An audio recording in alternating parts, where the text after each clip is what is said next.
नीलचन्दनचर्चिताय नन्दीश्वर प्रमथनाथ महेश्वराय मन्दार पुष्य बहुपुष्य सुपूजिताय तस्मै मकाराय नमः शिवाय शिवाय गौरी वदनाब्ज वृन्द सूर्याय रक्षाध्वरनाशकाय श्रीनीलकण्ठाय वृषध्वजाय तस्मै शिकाराय नमः शिवाय उदाकरात्मोदकं सदा विमुक्तिसाधकं कलाधरावतं सकं विलासिलोकरक्षकम्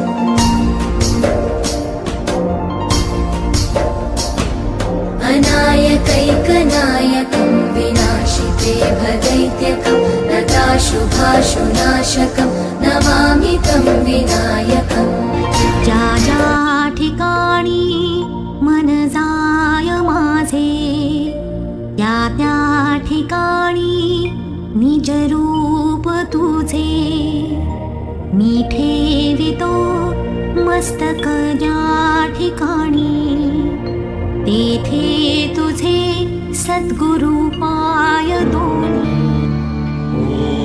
वन्दे देवोमापतिं सुरगुरुं वन्दे जगत्कारणं वन्दे पन्नगभूषणं मृगधरं वन्दे पशूनां पतिं वन्दे सूर्यशशाङ्कवलिनयनं वन्दे मुकुन्दप्रियं वन्दे भक्तजनाश्रयं च वरदं वन्दे शिवं शङ्करम् ॐ